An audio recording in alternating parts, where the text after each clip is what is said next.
स्वागत है आप सभी का रोशन सर स्टडी पॉइंट पे। और आज की इस वीडियो में हम देखेंगे 11th क्लास फिजिकल एजुकेशन का सैम्पल पेपर जो कि टर्म 2 का सैम्पल पेपर है। ठीक है, तो बहुत सारे बच्चों ने कमेंट किया था कि सर हमें फिजिकल एजुकेशन का भी सैम्पल पेपर सॉल्व करवाइए। तो आज की इस वीडियो में मैं आपको क्वेश्चन तो बताऊंगा ही, साथ में आंसर भी बताऊंगा। ठीक है, इसके अलावा यार सेकेंड टर्म का जो भी आपका फिजिकल एजुकेशन का जो सिलेबस की जो वीडियो है ना, चैप्टर की जो वीडियो है वो भी मैंने अपलोड करना शुरू कर दिया है। मतलब जो भी इंपॉर्टेंट क्वेश्चन है वो आपका कवर करवाया जा रहा है इस चैनल पे। ठीक है, तो चैनल आपके के लिए बहुत ज़्यादा हेल्पफुल रहने वाला है, तो चैनल को आप लोग सब्सक्राइब जरूर कर ले। तो चलिए बिना समय को और बात करते हुए सबसे पहले हम अपनी एग्जाम का जो पेपर का जो पैटर्न है उसको हम समझ लेते हैं। देखिए इस एग्जाम में अगर हम बात करें तो भाई आपका जो ये क्वेश्चन पेपर जो रहेगा वो कुल मिला के 3 खंडों में बटा रहेगा। ठीक है, आपको पता है सभी एग्जाम की तरह ये जो क्वेश्चन पेपर है वो 35 मार्क्स का रहेगा आपका, और 40 मार्क्स का नहीं रहने वाला है, बल्कि 35 मार्क्स का आपका क्वेश्चन पेपर बनेगा। और समय वही 2 घंटे आपको इस क्वेश्चन पेपर को सॉल्व करने के लिए भी दिए जाएंगे। अब जो क्वेश्चन पेपर है वो 3 खंडों में विभाजित रहेगा। ठीक है, ए, बी और सी। ठीक है, खंड अ, ब और स। अगर हम खंड अ की बात करें यानी कि खंड ए की बात करें हम, तो इसमें ये 9 क्वेश्चन है। ठीक है, टोटल 9 क्वेश्चन होंगे, जिसमें से 7 क्वेश्चन को हल करना है आप लोगों को। 7 क्वेश्चन के उत्तर आपको करने होंगे, और ये सभी क्वेश्चन जो है 2 मार्क्स के रहने वाले हैं। ठीक है, 2 मार्क्स के क्वेश्चन होंगे, और 30 से लेकर 50 शब्दों के बीच भी आप इसका उत्तर लिखेंगे। ठीक है, उसके बाद हम खंड ब को देख लेते हैं। खंड ब में कुल मिला के आपके 5 क्वेश्चन रहने वाले हैं। ठीक है, जिसमें से 3 क्वेश्चन आपको करने हैं। 5 में से कितने करने हैं? 3 करने, कोई भी 3 आप कर सकते हैं। अब इसमें जो है ये जो क्वेश्चन रहने वाले हो 3 मार्क्स के रहेंगे, और 80 से लेके आप 100 शब्दों में इन क्वेश्चन का उत्तर आप करेंगे। ठीक है, उसके बाद हम देख लेते हैं आपका खंड 100। ठीक है, तो खंड अगर हम सी की बात करें तो 4 क्वेश्चन रहेंगे इसमें, जिसमें से 3 क्वेश्चन के उत्तर आपको करने होंगे, और ये जो है क्वेश्चन रहेंगे वो आपके 4 अंक के रहने वाले हैं। ठीक है, और कितने शब्दों में करने हैं? तो 100 से लेकर 150 शब्दों में आप इसका उत्तर कर सकते हैं। तो ये आपका क्वेश्चन पेपर का पैटर्न रहने वाला है, जो कि अभी आपका सेकेंड टर्म का एग्ज़ाम होने वाला है। पहला एग्ज़ाम आपको पता ही है फिजिकल एजुकेशन का ही है, जो कि बहुत सारे बच्चों का पहला है। वैसे ज्योग्राफी का पहला है आर्ट्स के जो स्टूडेंट हैं। दूसरा एग्ज़ाम जो है फिजिकल एजुकेशन का है, शायद 12 अप्रैल को है। ठीक है, तो ये हो गया आपका क्वेश्चन पेपर का पैटर्न। अब हम क्वेश्चन को देखना स्टार्ट करते हैं। देखिए पहला क्वेश्चन क्या दिया गया है, बहुत ही आसान क्वेश्चन है। और जब मैं योग वाला जो चैप्टर है उसके इंपॉर्टेंट क्वेश्चन की जब वीडियो करवा रहा था ना, तो उसमें मैंने क्वेश्चन ऐड भी किया था। ठीक है, आसन और प्राणायाम को परिभाषित कीजिए। तो 2 मार्क्स का क्वेश्चन है, इसमें आपको आसन और प्राणायाम को समझाना है, यानी कि अर्थ बताना है दोनों ही शब्दों का। ठीक है, सबसे पहले हम आसन की बात कर लेते हैं। भाई आसन होता क्या है? देखिए आसन जो है आपको पता है योग के जो जनक है पतंजलि को माना जाता है, एक ऋषि हुए भारत के, और उन्होंने आसन का अर्थ जो बताया वो है स्थिर सुखम आसनम। ठीक है, आसन का अर्थ क्या होता है? स्थिर सुखम आसनम, अर्थात लंबे समय तक सुखपूर्वक बैठने की स्थिति को ही हम क्या बोलते हैं? आसन बोलते हैं। ठीक है, लंबे समय तक आप सुखपूर्वक ध्यान की मुद्रा में बैठ रहे हो, या आसन की किसी भी आसन की मुद्रा में आप बैठते हो, तो क्या हो गया? आसन हो गया। ये बात किसने कही थी? पतंजलि ने कही थी, है ना। पतंजलि एक ब्रांड भी आपको पता है, इस समय रामदेव बाबा उसको चलाते हैं, और पतंजलि एक ऋषि हुए प्राचीन समय में। उसके बाद हम प्राणायाम की बात करते हैं। प्राणायाम क्या होता है? तो प्राणायाम जो है वो 2 शब्दों से मिलकर बना है। कितने शब्दों से मिलकर बना है? 2 शब्दों से। एक है प्राण और दूसरा है आयाम। अब प्राण का अर्थ क्या होता है भाई? प्राण का अर्थ होता है जीवन ऊर्जा। ठीक है, जीवन ऊर्जा, प्राण, आपके अंदर का जो जीवन ऊर्जा है वही क्या है? प्राण हो गया। उसके बाद है आयाम। आयाम का मतलब क्या होता है? आयाम का अर्थ है नियंत्रण, प्रश्वास पर नियंत्रण, मतलब जो आपके सांस है उस पर नियंत्रण रखना ही क्या हो गया? एक तरीके से आपका आयाम हो गया।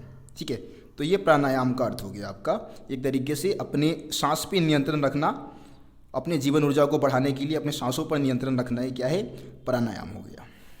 आगे हम देखते हैं अगला क्वेश्चन नंबर 2 है, खेल प्रशिक्षण की अवधारणा की विवेचना कीजिए। अब देखिए खेल प्रशिक्षण मतलब खेलों में जो ट्रेनिंग है उसकी जो अवधारणा है ना, उसको समझाना है आपको यहाँ पे। अब देखिए खेल प्रशिक्षण में 3 चरण है, 3 चीज़ें आती है इसमें। सबसे पहले खेल की अवधि, है ना। अब खेल की मतलब तैयारी की अवधि। अब तैयारी की अवधि में भी 3 चरण आपके बताए गए हैं कि भाई तैयारी का पहला चरण है मूल अंगों तथा मूल कुशलताओं का विकास करना, है ना। तैयारी का दूसरा चरण होता है विशिष्ट अंगों तथा प्रशिक्षित कुशलताओं का विकास करना। तैयारी का तीसरा अंग क्या है? चरण चरण युद्ध कौशल का विकास करना, मतलब ये पहला चरण हो गया एक तरीके से तैयारी की अवधि, जो कि आप अपने खेल के लिए क्या करते हो, जो भी तैयारी करते हो ना, वो तैयारी की अवधि हो गया। उसके बाद एक प्रतिस्पर्धा की अवधि, जिसमें आपका कंपटीशन होगा किसी के साथ, ठीक है। उसके बाद बदलाव होगा, बीच बीच में चीज़ें जो भी बदलाव की जाती है खेल में, उसको ये तीसरे चरण में, मतलब तीसरी अवधारणा में शामिल किया जाता है, ठीक है।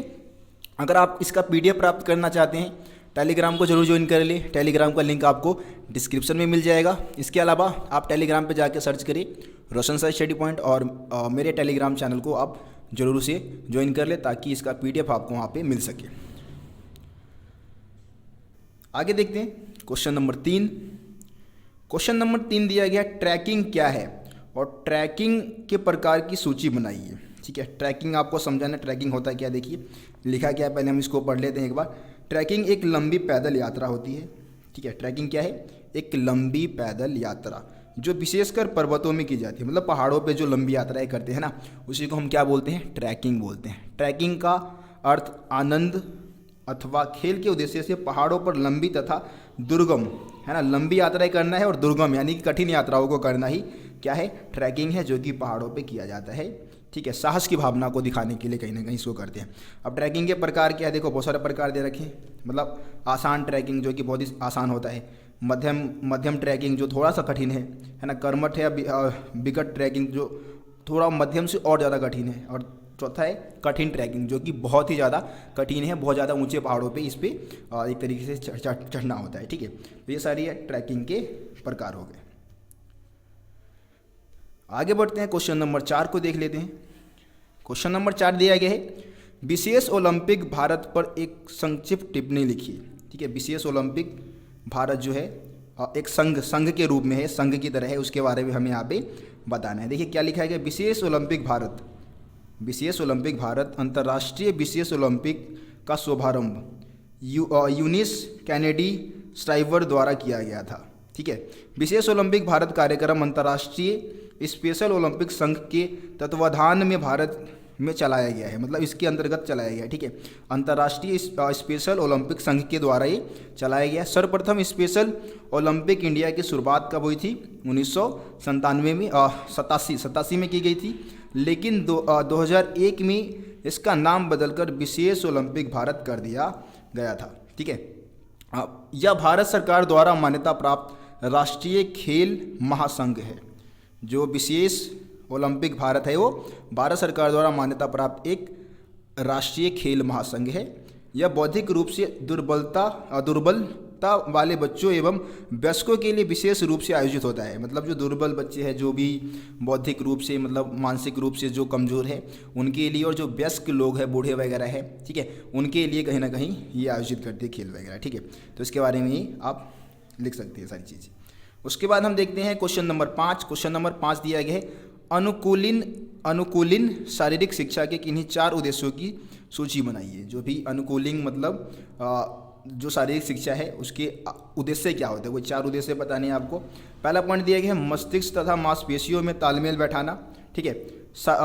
शारीरिक विकास में बढ़ोतरी, मानसिक तनाव और चिंता से मुक्ति, व्यक्तित्व का विकास करना, ज्ञान में बढ़ोतरी करना, उत्तम व्यवहार की आदत डालना, और नागरिकता की भावना को बढ़ावा देना। ये सारे पॉइंट्स आपको इसमें बताने हैं। उसके बाद क्वेश्चन नंबर 6 देख लेते हैं। क्वेश्चन नंबर 6 दिया गया है उपयुक्त उदाहरण सहित खेल प्रशिक्षण के किन्हीं 2 सिद्धांतों को परिभाषित कीजिए। खेल प्रशिक्षण के सिद्धांत को आपको समझाना है। मतलब प्रशिक्षण मतलब आपको पता है ना, प्रशिक्षण मतलब होता है ट्रेनिंग। किसी को खेलने से पहले जो ट्रेनिंग दी जाती है उसी को हम प्रशिक्षण कहते हैं, जो कि खेल के बारे में कहीं ना कहीं जानकारी देना, खेल के बारे में बताना। तो यहाँ पे क्वेश्चन पूछा गया कि उपयुक्त उदाहरण सहित खेल प्रशिक्षण के किन्हीं 2 सिद्धांतों को परिभाषित कीजिए। यहाँ पे कोई 2 पॉइंट आपको बताना है, ठीक है। अब इसमें से बहुत सारे पॉइंट यहाँ पे दिए गए हैं, लगभग 9 पॉइंट यहाँ पे बताए गए। इसमें से कोई भी आप 2 पॉइंट बता सकते हैं, इसको आप डिफाइन भी कर सकते हैं, ठीक है। उसके बाद क्वेश्चन नंबर 7 देखते हैं। क्वेश्चन नंबर 7 दिया गया है शारीरिक शिक्षा और खेल कूद में मनोविज्ञान के किन्हीं 4 महत्वों का उल्लेख कीजिए।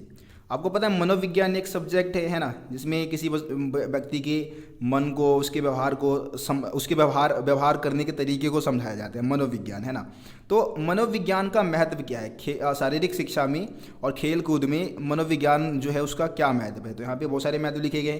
पहले लिखा गया व्यवहार को समझने में, किसी भी खिलाड़ी के व्यवहार को अगर आप मनोविज्ञान को समझते हैं, मनोविज्ञान को आप पढ़ रखे हैं, तो आप किसी व्यक्ति के व्यवहार को समझ सकते हैं ना। क्या लिखा है, कौशलों में को सुधारने में, मतलब कुशलता होगा मेरे ख्याल से, कौशलों में लिखा हुआ है एक तरीके से, कुशलता में सुधार करने के लिए भी आप मनोविज्ञान का इस्तेमाल कर सकते हैं। भावनाओं का नियंत्रण, आप अपनी भावनाओं के ऊपर नियंत्रण रखने के लिए भी अपने मनोविज्ञान जो सब्जेक्ट है उसका अध्ययन कर सकते हैं, और उसका इस्तेमाल यहाँ खेल कूद में भी आप कर सकते हैं ना। खेल मनोविज्ञान का महत्व, क्योंकि खेल में क्या होता है, विशेष किस्म का मनोविज्ञान का भी महत्व होता है। आप मनोविज्ञान को समझ चुके हैं तो कहीं ना कहीं खेल में आप किसी व्यक्ति के मन को परख सकते हैं, उसके भावना मतलब उसके व्यवहार को आप समझ सकते हैं, ठीक है। तो ये सारे पॉइंट्स आप इसमें बता सकते हैं, कोई भी आप इसमें से 2 पॉइंट बता दें। क्वेश्चन नंबर 8 देखते हैं। क्वेश्चन नंबर 8 दिया गया, सर्फिंग और पैराग्लाइडिंग क्या है। तो सबसे पहले हम सर्फिंग की बात करते हैं। सर्फिंग एक सफेंस वाटर स्पोर्ट्स है जिसमें वेव राइडर, जिसे सर्फ भी कहा जाता है, ठीक है, सर्फ भी कहते हैं, कहा जाता है, जो चलती हुई जहाज़ों में आगे की तरफ चलता है और आमतौर पर सर्फ को किनारे की ओर ले जाता है। आप लोगों ने कई बार देखा होगा लोगों को समुद्र किनारे जो सर्फिंग करते हैं, मतलब वो प्लेन सा होता है उसको उड़ाते हैं और फिर उसको किनारे पे, उसके मदद से किनारे पे आते हैं, वही उसी गेम को हम क्या बोलते हैं, सर्फिंग बोलते हैं, ठीक है। और पैराग्लाइडिंग की हम बात करें तो पैराग्लाइडिंग जो है वो पैराशूट का इस्तेमाल करके जो भी खेल वगैरह आयोजित किए जाते हैं, ऊपर से जो छलांग लगाई जाती है उसको पैराग्लाइडिंग कहा जाता है, ठीक है। तो ये दोनों परिभाषा मैंने आपको समझा दिया है जहाँ तक मेरे को पता था। आगे हम बढ़ते हैं, क्वेश्चन नंबर 9 देखते हैं। क्वेश्चन नंबर 9 है, अनुकूलन खेलों को बढ़ावा देने के लिए पैरालंपिक की भूमिका बताइए। जो पैरालंपिक होता है, पैरालंपिक जो है वो कहीं ना कहीं जो विकलांग है, विकलांगों के लिए पैरालंपिक का आयोजन किया जाता है। तो जो अनुकूलन जो खेलें होती है उसमें पैरा जो ओलंपिक है उसकी भूमिका का वर्णन करना है आपको, ठीक है। देखिए क्या लिखा है, जो पैरालंपिक है वो दिव्यांग एथलीट के लिए बहुखेल गतिविधि है। ये खेल विशेष रूप से ऐसे दिव्यांग जिनकी मांसपेशियों की क्षमता में असमानता तथा गतिविधि की सीमा में कमी, अंग दोष या फिर जो भी है मतलब पैरों की जो लंबाई है वो कम है, या फिर उनको सही से दिखता नहीं है, या मानसिक रूप से वो क्या है, विकलांग है, उनके लिए ये खेल आयोजित किया जाता है, ठीक है। सर्वप्रथम पैरालंपिक खेल का आयोजन सन 1960 में रोम, इटली की जो राजधानी है रोम, वहाँ पे किया गया था, ठीक है। इस खेल का मुख्यालय जो है वो वॉन जर्मनी में स्थापित की गई है। जो एक तरीके से मतलब पैरालंपिक जो है उसका जो जनक है वो डॉक्टर लुटविन गेटमैन को माना जाता है, ठीक है। जो लुटविन गेटमैन है उसको पैरालंपिक का एक तरीके से जनक माना जाता है।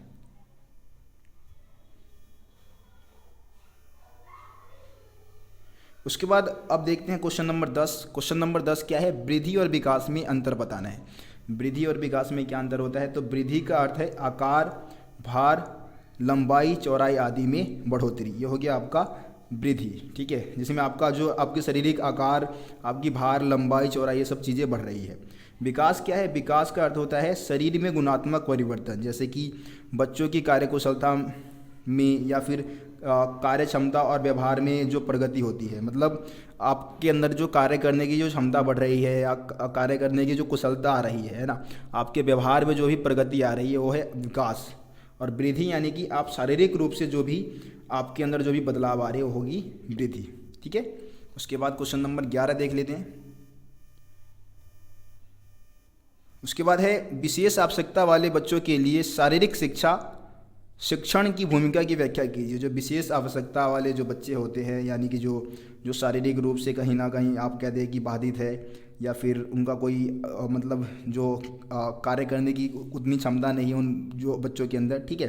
तो जो मतलब विशेष आवश्यकता वाले जो बच्चे हैं उनके लिए शारीरिक शिक्षा का पढ़ना या फिर उसके बारे में जानना क्यों आवश्यक है, वहाँ पे उनकी भूमिका, मतलब शारीरिक शिक्षा की भूमिका क्या है इन बच्चों के लिए, ठीक है।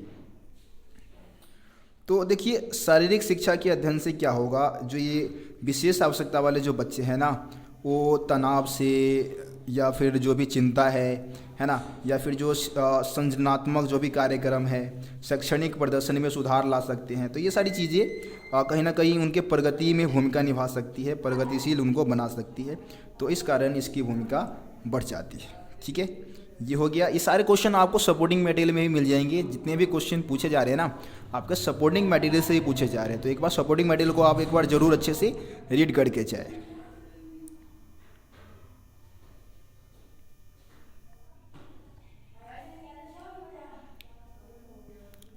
उसके बाद क्वेश्चन नंबर 12 दिया गया है कि पर्वतारोहण के दौरान खेल चोटों को रोकने के लिए सुरक्षा उपाय पर चर्चा करें। जब पर्वतारोहण किया जाता है, मतलब पहाड़ों पर जब चढ़ाई की जाती है, तो उस समय चोट को रोकने के लिए कौन कौन से उपाय किए जा सकते हैं। ठीक है, पहला पॉइंट देखते हैं। पहला पॉइंट दिया गया है कि पानी की कमी हो जाना। ठीक है, ऊंचे पर्वतों पर घटित होने वाली सामान्य घटना है, इसलिए बार बार पानी पिए।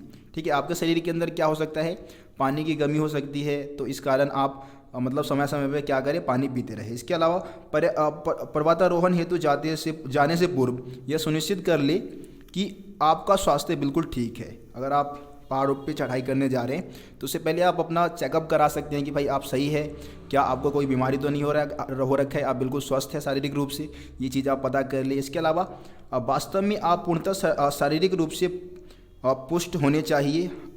अपने आसपास के स्थान का ध्यान रखें तथा अपने साथी पर्वतारोहियों के विषय में सतर्क रहे। अपने साथियों का भी विशेष ख्याल आप इस समय रखें। ठीक है, यदि तापमान अत्यधिक कम हो तो आप हाइपोथर्मिया के शिकार हो सकते हैं, इसलिए आप क्या करते रहे, अपने शरीर को सूखा तथा गर्म रखें। ठीक है, इसके अलावा पर्वतारोहण पर जाने से पूर्व आपको मौसम का पूर्ण अनुमान लगा लेना चाहिए, मतलब मौसम का ज्ञान आपको प्राप्त कर लेना चाहिए। इसके अलावा आप अगर इसके लिए जाते हैं तो दवाई तथा चिकित्सा संबंधी जो भी किट है उसको आप ज़रूर लेके जाए, उसको भूले ना, है ना। यदि आपको अधिक ऊंचाई वाली बीमारी का अनुभव ना हो तो आप कृपया करके ना जाए, मतलब एक तरीके से अधिक ऊंचाई का आपको सही से ज्ञान होना चाहिए। ठीक है, तो ये सारे पॉइंट आप इसमें लिख सकते हैं।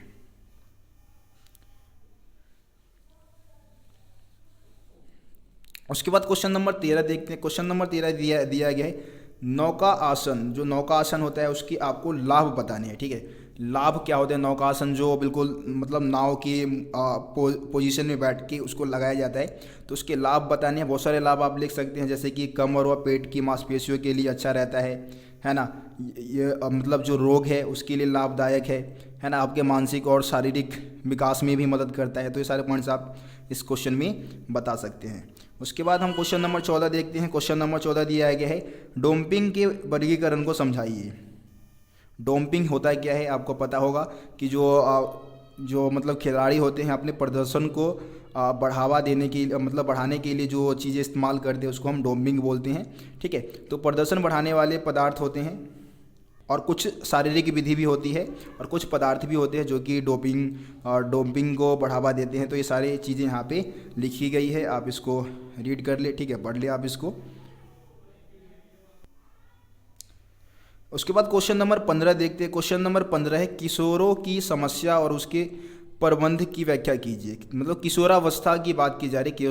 किशोरावस्था क्या होता है, देखिए किशोरावस्था वह अवस्था है जिसमें मनुष्य बाल्यावस्था से परिपक्व अवस्था की ओर बढ़ता है। मतलब अपने बाल्यावस्था है ना, उससे निकल के वो कहीं ना कहीं परिपक्व होना शुरू हो जाता है, उसके शरीर में बहुत सारे बदलाव आने स्टार्ट हो जाते हैं। वही क्या है, किशोरावस्था है ना।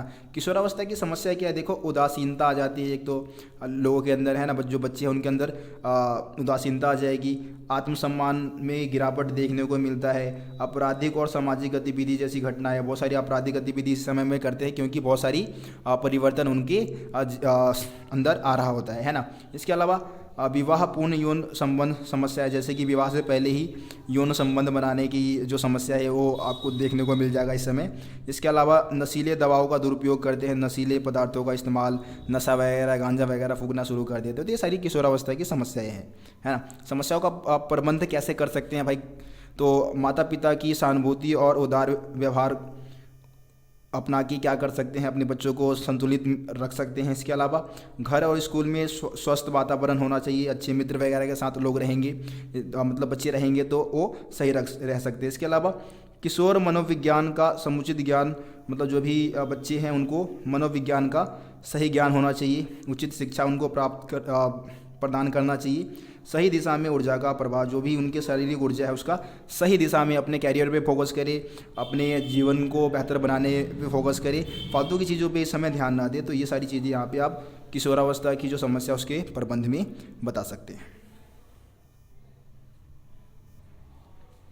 उसके बाद है क्वेश्चन नंबर 16। क्वेश्चन नंबर 16 दिया गया है कि आपके स्कूल में एक स्पोर्ट्स टूर्नामेंट का आयोजन करना है, उसके लिए आपको एक लीडर चुनना है। फिर बताएं कि आपके लीडर में क्या गुण होना चाहिए कि आप टूर्नामेंट को सफलतापूर्वक आयोजित कर पाएंगे। मतलब आपको एक टूर्नामेंट आयोजित करवाना है जिसके लिए आपको एक लीडर चाहिए, एक नेता चाहिए, ठीक है। आप उसके अंदर क्या खूबियाँ देखेंगे उस नेता को चुनते समय, तो नेता का व्यक्तित्व देखेंगे सबसे पहले कि भाई उस नेता का व्यक्तित्व कैसा है ना। उसके बाद समय का पाबंद, मतलब कि भाई समय का पक्का है या नहीं है, ये सारी चीज़ें उसके अंदर देखेंगे। खुला दिमाग और दूरदृष्टि, यानी कि खुले दिमाग है, ओपन माइंडेड है कि नहीं है, सोचने समझने की क्षमता कैसी है उसकी, साहसी और आत्मविश्वासी भी होना चाहिए, है ना। एक अच्छा वक्ता होना चाहिए, मतलब बोलने की क्षमता उसके अंदर अच्छा होना चाहिए। दृढ़ निश्चय, मतलब जिस काम को वो निश्चित कर ले वो उसको करके ठाने, उत्साहित रहे हर काम को लेकर, ठीक है। बुद्धिमान और ज्ञान से परिपूर्ण हो, मतलब जाहिर सी बात है कि यार बुद्धिमान हो, उसको ज़्यादा समझ हो चीज़ों के बारे में, है ना। ये सारी चीज़ें आप इसमें बता सकते हैं। अनुशासित और ईमानदार हो, तो ये सारे पॉइंट्स आप एक अच्छे नेता की विशेषता में आप बता सकते हैं। दोस्तों क्वेश्चन नंबर 17 देखते हैं। क्वेश्चन नंबर 17 दिया गया है निषिद्ध पदार्थों और उसके दुष्प्रभावों को परिभाषित कीजिए, ठीक है। निषिद्ध पदार्थ भी बताने हैं आपको यहाँ पे, ठीक है, और इसके दुष्प्रभाव भी बताना। तो निषिद्ध पदार्थ होता क्या है, जो एक तरीके से खेल में इसका इस्तेमाल करने से मनाही की गई है, लेकिन फिर भी खेल में क्या होता है, बहुत सारे जो खिलाड़ी होते हैं वो ऐसे पदार्थ का इस्तेमाल करते हैं जो कि उनके लिए क्या होता है, कहीं ना कहीं खतरनाक होता है। जैसे कि बहुत सारे स्टेरॉइड वगैरह होते हैं, इंजेक्शन वगैरह होते हैं ना, उसको लगाते हैं, जिसके बहुत सारे दुष्परिणाम खिलाड़ियों को भुगतना पड़ता है, ठीक है। बहुत सारे जैसे कि हृदय बीमारी हो जाता है, या फिर उनको गुर्दे होते हैं उसको नुकसान पहुंचता है, ठीक है। और भी बहुत सारे, मतलब मधुमेह जैसे हृदय रोग हो सकता है, मधुमेह हो सकता है, गठिया जैसी बीमारी इनको हो जाती है। तो ये सारे पॉइंट्स आप इसमें से जो भी आपको सही पॉइंट लगे, 4-5 पॉइंट कम से कम आप लिख दे। 4 नंबर का क्वेश्चन है और उसको डिफाइन कर दे अच्छे से अपने शब्दों में, ठीक है। तो ये आपका सैम्पल पेपर था 11th class term 2 physical education का। मेरे से जितना हो सकता था मैंने आप लोगों को समझाने की कोशिश की है। बाकी जब चैप्टर की वीडियो आएगी ना, तो चैप्टर की वीडियो में बहुत ही आसान और सरल भाषा में मैं आपको हर एक टॉपिक को अच्छे से समझा दूंगा, एक्सप्लेन कर दूंगा, और कहीं ना कहीं जो भी चैप्टर में इंपॉर्टेंट क्वेश्चन की वीडियो बनाऊंगा वहीं से आपके एग्ज़ाम में क्वेश्चंस आएंगे। तो आप अगर इसका PDF पाना चाहते हैं तो यार टेलीग्राम को जरूर ज्वाइन कर लें, वहाँ पर आपको इसका PDF मिल जाएगा। तो चलिए दोस्तों, फिर मिलते हैं आप लोगों से अगली वीडियो में। तब तक के लिए जय हिंद, जय भारत।